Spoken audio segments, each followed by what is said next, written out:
Hello my dear student, welcome again in my YouTube channel and this is Ankit Tiwari and you are watching me on the platform of Medical Explain। आज हम discuss करने वाले हैं एक नए chapter के बारे में जो क्लास 11th का तीसरा चैप्टर होगा जिसका नाम है प्लांट किंगडम। मेरे प्यारे बच्चों, हम प्लांट किंगडम में बेसिकली प्लांट के बारे में डिस्कस करते हैं। आपको बता दें कि प्लांट की क्या क्या खासियत होती है। पहली बात तो ये कि मोस्ट ऑफ द प्लांट जो होते हैं वो फोटोसिंथेसिस की घटना को अंजाम देते हैं, यानी कि खुद से भोजन बनाने की टेंडेंसी रखते हैं, खुद से भोजन बनाने की प्रॉपर्टी रखते हैं। ये फोटोसिंथेसिस में सनलाइट क्लोरोफिल के प्रेजेंस में कार्बन डाइऑक्साइड और वाटर को लेकर के ग्लूकोज बनाते हैं और ग्लूकोज को प्लांट अपने अंदर स्टार्च के फॉर्म में स्टोर करता है, स्टार्च के फॉर्म में स्टोर करता है। पर ऐसा नहीं है कि सारे प्लांट फोटोसिंथेसिस करते हैं। कुछ प्लांट ऐसे भी जो होते हैं जो किसी के ऊपर पैरासाइट होते हैं, कुछ प्लांट ऐसे होते हैं जो इंसेक्टिवरस होते हैं। उनके बारे में है हम ऑलरेडी आपको प्रीवियस लेक्चर्स में बता रखे हैं, तो इसलिए हमें नहीं लगता कि इसको दोबारा बताने की कोई ज़रूरत है। मेरे प्यारे बच्चों, अगर बात हम प्लांट किंगडम की करें तो प्लांट किंगडम को दो भागों में डिवाइड किया गया। एक डिवाइड किया गया क्रिप्टोगैम, एक था क्रिप्टोगैम्स और दूसरा था फेनेरोगैम्स। थोड़ा बात को आसान किया जाए तो क्रिप्टोगैम्स में हम तीन लोगों को स्टडी करते हैं। एक होता है थैलोफाइटा जिसमें हम एल्गी के बारे में डिस्कस करते हैं।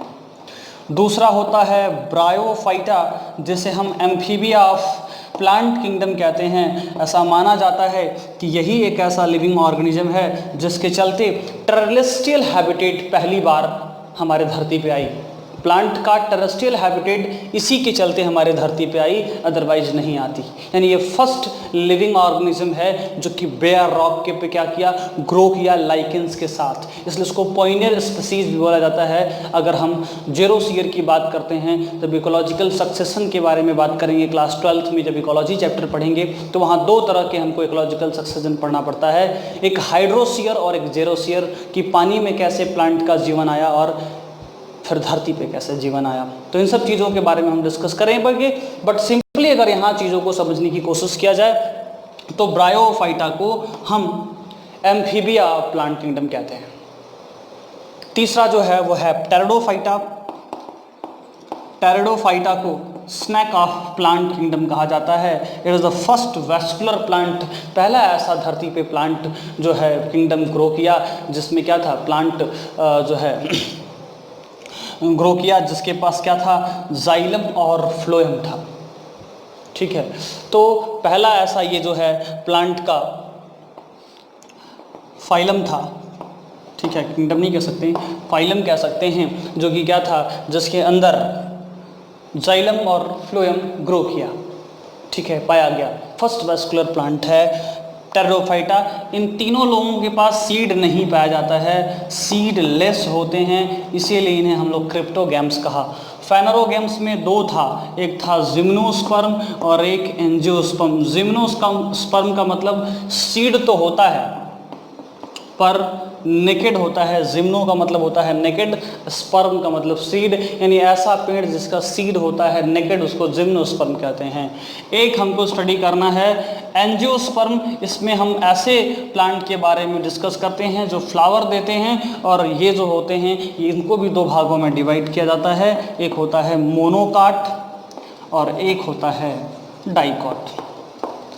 इनके सीड के ऊपर सीड कोट पाई जाती है। जो मोनोकाट प्लांट होते हैं वो अपना भोजन एंडोस्पर्म के अंदर स्टोर करते हैं, और इनके एंडोस्पर्म की जो प्लूइडी होती है वो 3n होती है, जबकि जिम्नोस्पर्म के एंडोस्पर्म की प्लूइडी n होती है। कई बार मेडिकल के एग्जामों में पूछा गया है। ऐसा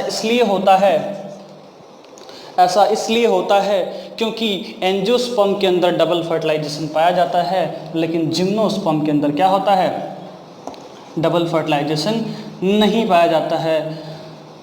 इसीलिए जिम्नोस्पर्म के अंदर डबल फर्टिलाइजेशन न पाए जाने के चलते इसका जो एंडोस्पर्म होता है वो हैप्लॉयड होता है बच्चों। तो मोनोकाट में जो भोजन है वो एंडोस्पर्म में स्टोर होता है, और मोनोकाट के कॉटिलेडन को स्कुटेलम कहते हैं। मोनोकाट के कॉटिलेडन को स्कुटेलम कहते हैं, जो सिल्ड शेप होता है। कैसा होता है? सिल्ड के शेप के जैसा होता है। ठीक, अगर हम डाइकॉट की बात करें तो डाइकॉट का कॉटिलेडन ऐसे बाइफर्केट होता है, इसमें ये जो हिस्सा होता है वह एम्ब्रियो होता है। और अगर हम मोनोकाट के अगर स्ट्रक्चर को देखें तो ये इसका एंडोस्पर्म है और ये यहाँ इसका एम्ब्रियो है। एक बच्चे ने मेरे से बड़ा एक प्यारा क्वेश्चन पूछा कि सर, चावल को ज़मीन पे फेंकते हैं तो धान का पेड़ नहीं उगता है, लेकिन अगर हम वही धान को फेंकते हैं तो धान का पेड़ उग जाता है, क्यों और कैसे?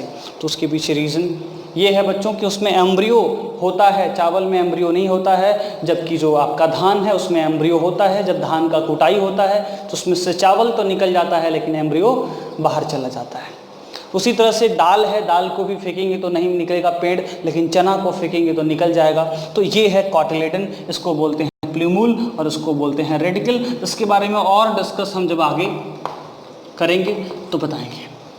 तो ये तो एक ब्रीफ रिव्यू रह गया प्लांट किंगडम के बारे में। अब प्लांट किंगडम को स्टडी करने के लिए एक बहुत ही महत्वपूर्ण बात थी, वो था क्लासिफिकेशन। दुनिया में हज़ारों लाखों पेड़ हैं, सबको अलग अलग पढ़ा जाए तो फिर तो पढ़ चुके। इसीलिए थोड़ा पढ़ाई को आसान बनाने के लिए, प्लांट किंगडम को पढ़ना हमारे लिए आसान हो जाए, इसके लिए हम लोग प्लांट का क्लासिफिकेशन किए। पहली बार जिस साइंटिस्ट ने प्लांट का क्लासिफिकेशन करने का दुस्साहस किया उनका नाम था लिनियस। लिनियस साहब ने आर्टिफिशियल सिस्टम ऑफ क्लासिफिकेशन दिया।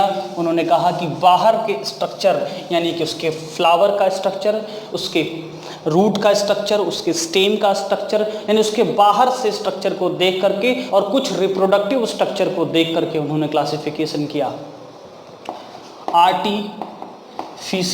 Artificial system of classification, artificial system of classification, इसके बारे में जिन्होंने जानकारी दिया उन साइंटिस्ट का नाम था लिनियस।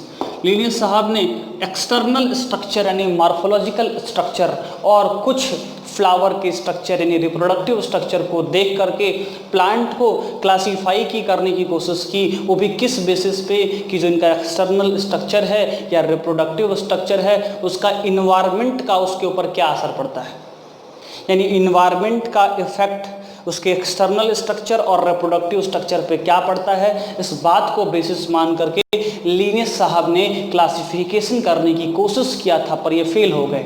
फेल इसलिए हो गए क्योंकि एक्सटर्नल स्ट्रक्चर यानी रूट, स्टेम, लीफ पर बाहर के इन्वायरमेंटल सिस्टम का इफेक्ट थोड़ा अलग होता है और रिप्रोडक्टिव स्ट्रक्चर पे जो इन्वायरमेंटल इफेक्ट होता है वो अलग होता है। दोनों को हम एक समान मान करके स्टडी नहीं कर सकते, इसलिए लीनियस का सिस्टम बाद में आकर के फेल हो जाता है।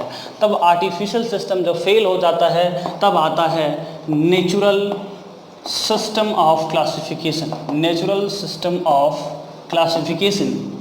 और नेचुरल सिस्टम ऑफ क्लासिफिकेशन के बारे में जिस साइंटिस्ट ने अगेन बताने का दुस्साहस किया उनका नाम था जॉर्ज बेंथम और जोसेफ डाल्टन हुकर। क्या नाम था? जॉर्ज बेंथम और जोसेफ डाल्टन हुकर नाम था। इन लोगों ने जो है एफिनिटीज अमंग द ऑर्गेनिज्म, ठीक है, external feature, internal feature, ultra structure, anatomy, embryology और फाइटोकेमिस्ट्री, यानी कि कुछ बेसिक बातों को उन्होंने बेसिस मान करके समझाने की कोशिश किया। पहले तो एफिनिटीज अमंग द ऑर्गेनिज्म, है ना, एफिनिटीज अमंग द ऑर्गेनिज्म यानी ऑर्गेनिज्म के बीच में क्या इनका लगाव है, क्या एफिनिटीज़ है। पहले तो बेसिस उन्होंने यही बनाया। दूसरा बेसिस जो बनाया उनका अल्ट्रा स्ट्रक्चर, यानी कि जो अंदर का स्ट्रक्चर है उसको अल्ट्रा स्ट्रक्चर, फिर एक्सटर्नल स्ट्रक्चर, एनाटॉमी मतलब उसको काट करके, फिर एम्ब्रियोलॉजी यानी उसका एम्ब्रियो का डेवलपमेंट कैसे हुआ, एम्ब्रियोलॉजी, और फाइटोकेमिस्ट्री यानी उनके अंदर कौन कौन से केमिकल पाए जा रहे हैं। इन सब चीज़ों को बेसिस मान करके, इन सब चीज़ों को आधार मान करके इन्होंने नेचुरल सिस्टम ऑफ क्लासिफिकेशन देने की कोशिश किया। साइंटिस्ट का नाम था जॉर्ज बेंथम और Joseph Dalton Hooker. George Bentham और हुकर इन दोनों साइंटिस्ट ने जो है आपको नेचुरल सिस्टम ऑफ क्लासिफिकेशन के बारे में बताया, लेकिन कहीं ना कहीं कुछ चीज़ें रह गई जिन्हें बताना ज़रूरी था। वो था इवोल्यूशनरी बेसिस पे पहले कौन सा प्लांट आया, फिर उसके बाद में थोड़ा सा उसके अंदर एडवांस क्वालिटी क्या आई, फिर उसके बाद क्या हुआ, फिर उसके बाद क्या हुआ, कैसे कैसे इनके जो है स्ट्रक्चर में कॉम्प्लेक्सिटीज आ रही है, कैसे कैसे इन लोगों की जो है शरीर के अंदर जो स्ट्रक्चर है, शरीर के अंदर जो काम करने की टेंडेंसी है, काम करने की जो प्रॉपर्टीज़ है, उसमें कैसे जो है थोड़ा सा कॉम्प्लेक्सिटीज़ आ रही है, उस बेसिस पे भी क्लासिफिकेशन करना ज़रूरी था। और उस केस बेसिस पे जिस साइंटिस्ट ने क्लासिफिकेशन करने की कोशिश किया उनका नाम था एंगलर और प्रिंटल। एंगलर और प्रिंटल साहब ने एक नया सिस्टम ऑफ क्लासिफिकेशन दिया जिसको हम फाइलोजेनिक सिस्टम ऑफ क्लासिफिकेशन कहते हैं। यानी तीसरी बात क्या है, तीसरी बात है कि phylogenic system of classification, phylogenic system of classification. अगर हम फाइलोजेनिक सिस्टम ऑफ क्लासिफिकेशन के बारे में समझने की कोशिश करें तो ये सीधा सा मतलब है इवोल्यूशनरी बेसिस पे इन्होंने क्या किया, प्लांट को क्लासिफाई करने की कोशिश किया। और जिस साइंटिस्ट ने इसका करने का कोशिश किया उनका नाम था एंगलर। एंगलर एंड प्रिंटल नाम के दो साइंटिस्टों ने इस सिस्टम को दिया। इसके अलावा और भी बहुत सारे क्लासिफिकेशन आए, जैसे साइटो टैक्सोनॉमी, साइटो टैक्सोनॉमी यानी कि सेल के स्ट्रक्चर के बेसिस पे। दूसरा कीमो टैक्सोनॉमी, कीमो टैक्सोनॉमी मतलब केमिकल स्ट्रक्चर, केमिकल कंपोजिशंस के बेसिस पे। तीसरा न्यूमेरिकल टैक्सोनॉमी, न्यूमेरिकल मतलब नंबर ऑफ प्लांट को क्या किया उन्होंने, नंबर ऑफ प्लांट को कंसीडर किया, उसके बाद उसका डाटा एनालिसिस किया और कंप्यूटर बेस्ड सभी प्लांट्स के बारे में स्टडी किया। तो उसके बाद भी, इन लोगों के बाद भी cytotaxonomy, chemotaxonomy, numerical taxonomy, इन लोगों का भी वजूद आया। पर अभी भी सबसे बेस्ट अगर क्लासिफिकेशन हम जैसा मानते हैं या अगर हम बायोलॉजी में देखते हैं वो है इवोल्यूशनरी बेसिस पे। पहले हम एल्गी पढ़ते हैं, एल्गी के अंदर थोड़ी बहुत कॉम्प्लेक्सिटी कम होती है, फिर थोड़ा सा और कॉम्प्लेक्स स्ट्रक्चर ब्रायोफाइटा, फिर टेरिडोफाइटा, फिर जिम्नोस्पर्म और फिर एंजियोस्पर्म। यानी कि जो मेन सिस्टम ऑफ क्लासिफिकेशन है वो है फाइलोजेनिक सिस्टम ऑफ क्लासिफिकेशन, और वो इवोल्यूशनरी बेसिस पे था। पहले सिंपल, फिर धीरे धीरे उससे कॉम्प्लेक्स, फिर उससे कॉम्प्लेक्स, फिर उससे कॉम्प्लेक्स। ठीक है, तो ये कुछ थोड़ी बहुत जानकारी क्लासिफिकेशन बेसिस पे रही। अब एल्गी के बारे में अगर आपको इतनी बातें क्लियर हो गई हों, चीज़ें महसूस हो रही हों, तो हम आगे बढ़ेंगे और एल्गी के बारे में थोड़ी बहुत जानकारी और लेंगे। मेरे प्यारे बच्चों, एल्गी जो होती है वो कभी कभी किसी दूसरे प्लांट के ऊपर, यानी अब हम स्टार्ट करेंगे सीधे सीधे एल्गी से, क्योंकि हमको जो भी प्लांट के बारे में जानकारी था वो ले चुके। अब जो स्टार्ट करेंगे वो हम क्या करेंगे, सिंपल प्लांट से स्टार्ट करेंगे और कॉम्प्लेक्स तक जाएंगे। मेरी बातें अगर फील आ रही हों तो चलिए बात को और आगे बढ़ाते हैं और जानते हैं कि एल्गी की क्या खासियत होती है। पहली बात कि एल्गी का जो स्ट्रक्चर होता है वो थैलस होता है, मतलब एक थैले नुमा, अगर थैले में पानी भर दें, अगर प्लास्टिक के जो है बैग में पानी भर दें तो लगभग वैसा ही स्ट्रक्चर आपको एल्गी का मिलता है।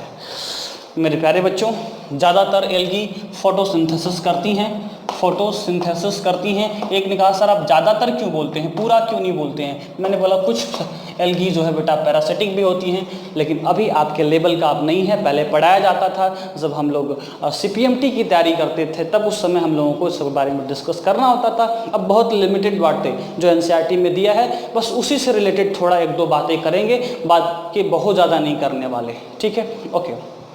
तो चलिए, ये फोटोसिंथेसिस करता है। इसके अलावा कुछ एल्गी क्या होती हैं, एक्टोजोइक होती हैं। एक्टोजोइक का क्या सेंस होता है, हम आपको थोड़ा समझाने की कोशिश करते हैं।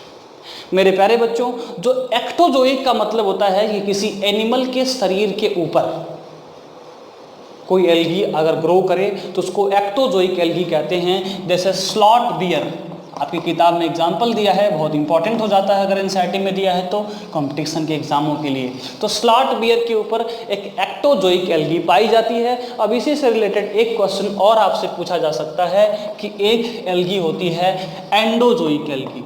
बच्चों एंडोजोइक एल्गी का नाम है जूक्लोरेला।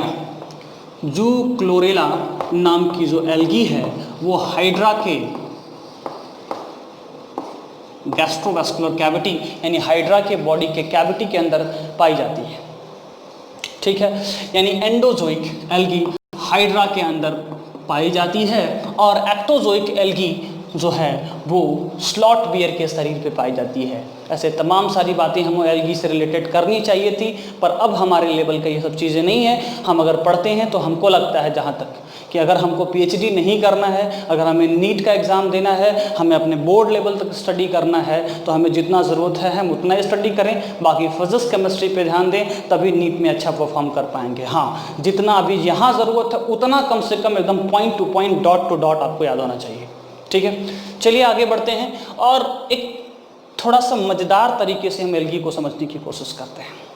मेरे प्यारे बच्चों, कुछ थोड़ी बहुत जानकारी आपको दे लेता हूँ, फिर आपको एग्जाम्पल याद करना सिखाऊंगा, क्योंकि एग्जाम्पल्स पे बड़ा न्यूमेरिकल पूछे जाते हैं, क्वेश्चन पूछे जाते हैं, समझे ना कि नहीं। अब एग्जाम्पल पे क्वेश्चन आपसे पूछे जा सकते हैं और उस समय आपको एग्जाम्पल थोड़ा याद करने में प्रॉब्लम होती है। हमें 3 ही तरह की एल्गी पढ़नी है, क्लोरोफाइसी, फियोफाइसी और रोडोफाइसी।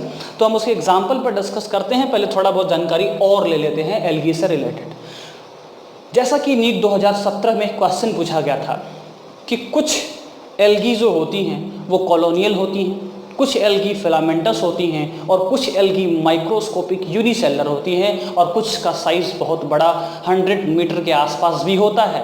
और वो पूछा गया क्वेश्चन है और आपके दिमाग में ये चीज़ अगर नहीं याद रहेगी तो आप अभी भी इन फ्यूचर में भी पूछा जा सकता है, तो दिक्कत हो सकता है। तो जो भी एनसीईआरटी में एग्जाम्पल दिया है, ये एग्जाम्पल मेरे लिए इंपॉर्टेंट हो जाता है, इसलिए आइए डिस्कस करते हैं।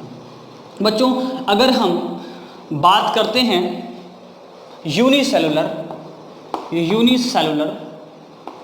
माइक्रोस्कोपिक एल्गी की, यूनिसेलुलर माइक्रोस्कोपिक एल्गी की अगर मैं बात करता हूं तो हमको क्लैमाइडोमोनास इसका जीता जागता एग्जाम्पल है। अगर मैं दूसरा एग्जाम्पल इससे रिलेटेड लेता हूं, मेरे प्यारे प्यारे छोटे छोटे बहादुर बच्चों, इसका जो दूसरा एग्जाम्पल होगा वो हो सकता है कॉलोनियल के फॉर्म में। कॉलोनियल के फॉर्म में अगर हम लेता हूं तो कॉलोनियल के फॉर्म में वॉल्वक्स पाया जाता है और यही क्वेश्चन पूछा गया था। तीसरा जो होता है वो फिलामेंटस फॉर्म में। फिलामेंटस फॉर्म में अगर आपसे पूछता है तो फिलामेंटस फॉर्म में आपको यूलोथ्रिक्स मिल जाएगा और स्पाइरोगाइरा मिल जाएगा। ठीक है, यूलोथ्रिक्स और स्पाइरोगाइरा मिल जाएगा। और अगर लॉन्ग, बहुत लंबा अगर जानना है तो केल्प जो है उसकी साइज़ 100 मीटर के आसपास होती है। और ये जो केल्प नाम की एल्गी है वो एक तरह की फियोफाइसी की मेंबर होती है। ठीक है, अगर आपको इतनी बात समझ में आती है तो बात को थोड़ा और आगे बढ़ाते हैं और इनके अंदर थोड़ा रिप्रोडक्शन से भी रिलेटेड जानकारी ले ही लेते हैं। अगर रिप्रोडक्शंस की बात करें तो इनके अंदर रिप्रोडक्शन एसेक्सुअल हो सकता है।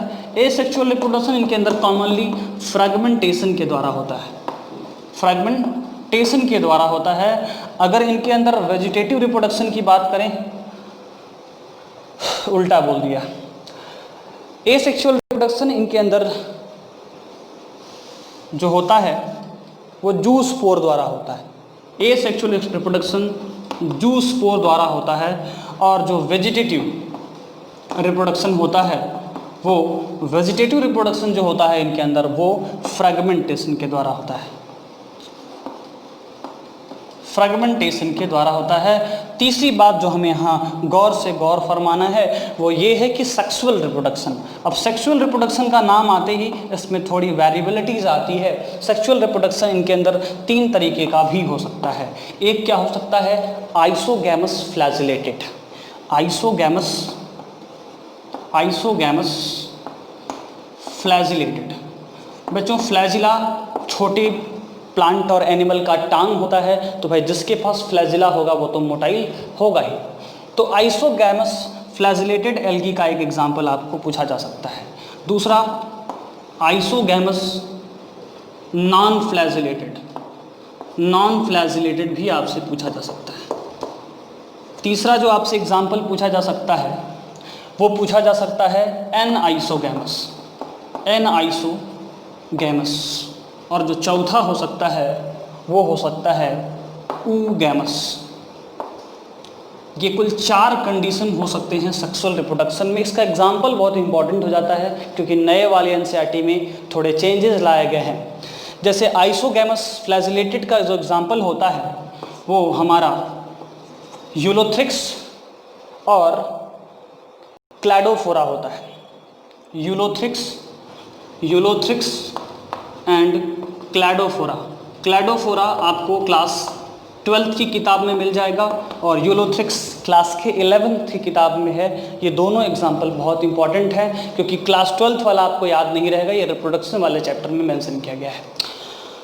दूसरा हो जाता है आइसोगैमस नॉन फ्लैजिलेटेड।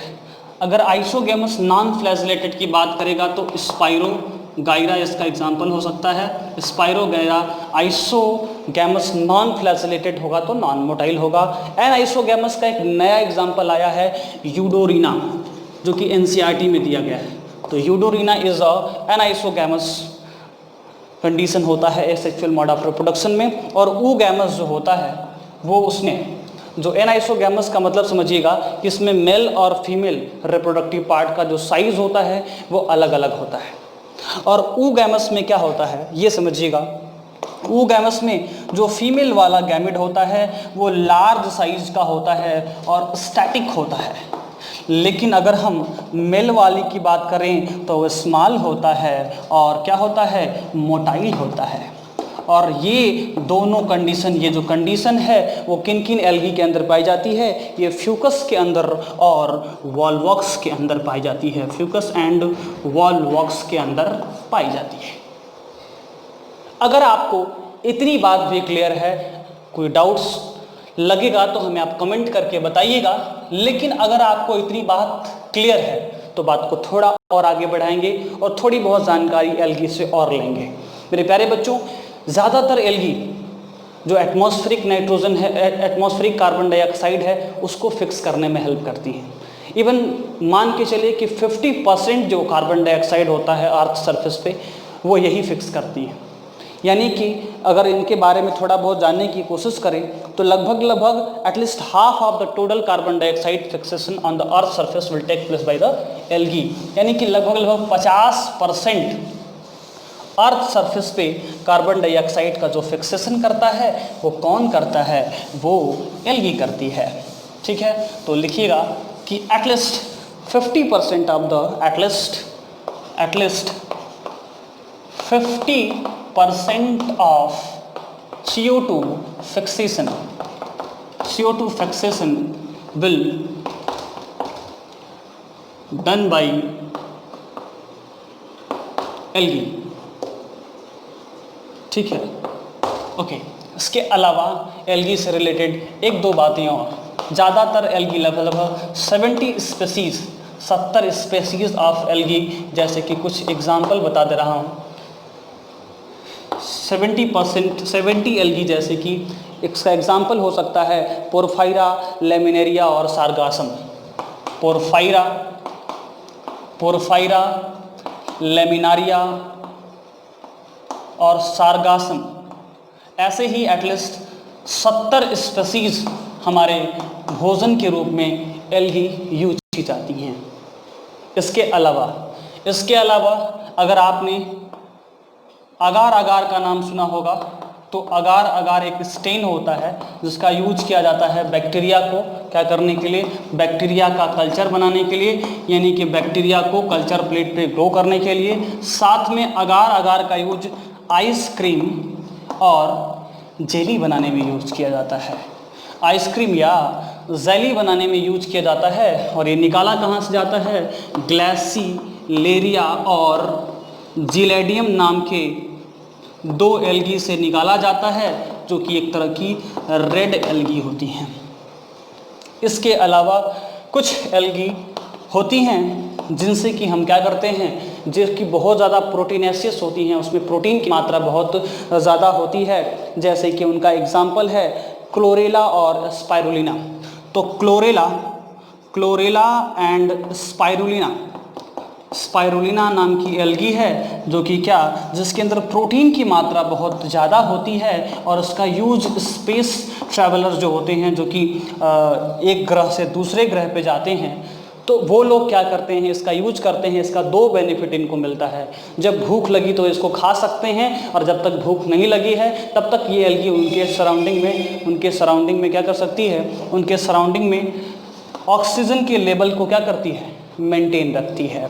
ठीक है, तो क्लोरेला और स्पाइरुलिना जो है वो क्या करती है, वो प्रोटीन रिच्ड होती है, और वो क्या करती है, स्पेस ट्रैवलर जो होते हैं वो इसका यूज करते हैं। ओके, तो चलिए अब हम एक एक करके एल्गी के बारे में डिस्कस करेंगे। तो